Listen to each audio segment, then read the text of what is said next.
Le mot paix est courant dans la plupart des langues. Quand on parle par exemple de traité de paix ou des temps de paix, on entend l'absence de guerre. Dans la Bible, le mot paix peut traduire l'absence de conflit, mais il indique également la présence de quelque chose de meilleur à la place. Dans l'Ancien Testament, le mot hébreu pour la paix est shalom. Et dans le Nouveau Testament, le mot grec est eirene. Le sens premier de shalom est complet ou entier. Le mot peut décrire une pierre entière qui a une forme parfaite, sans fissure. Ça peut également se rapporter à une muraille aux finitions parfaites, n'ayant aucun trou ni aucune brique manquante. Shalom décrit une structure complexe constituée de plusieurs éléments, mais dont l'ensemble est complètement harmonieux et reflète une certaine plénitude. C'est comme Job qui dit que ses tentes sont dans un état de shalom parce qu'il a compté son troupeau et qu'il était au complet. C'est pourquoi shalom peut être assimilé au bien-être d'une personne. Par exemple, quand David a rendu visite à ses frères sur le champ de bataille, il s'est enquis de leur shalom. Le principe de base est que la vie est une structure complexe constituée de nombreux aspects changeants comme les relations et les situations, alors quand l'un d'eux n'est pas à sa place ou manque, notre shalom vole en éclats. La vie n'est plus dans son état de plénitude et doit être restaurée.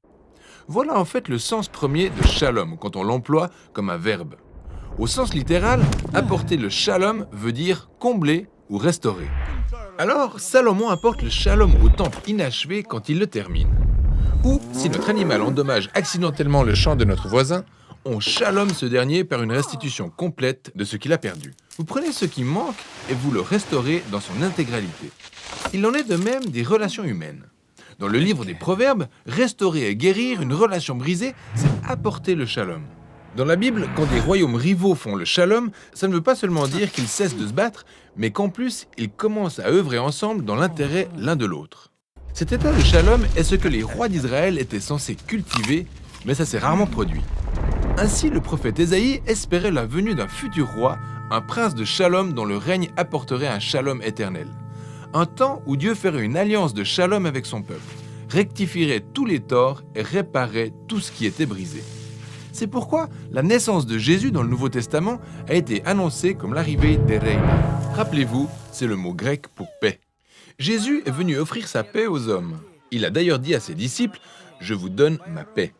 Les apôtres ont affirmé qu'à travers sa mort et sa résurrection, Jésus avait rétabli la paix entre Dieu et les hommes dénaturés. Car il a totalement rétabli la relation brisée entre les hommes et leur Créateur.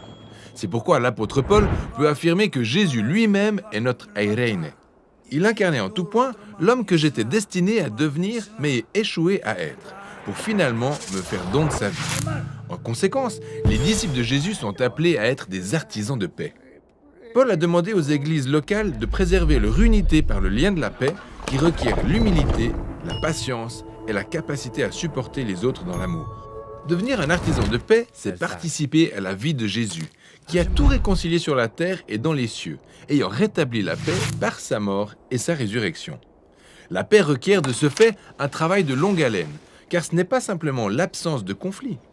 La véritable paix consiste à prendre ce qui est brisé pour le restaurer dans son entièreté, soit dans nos vies, dans nos relations ou dans notre monde.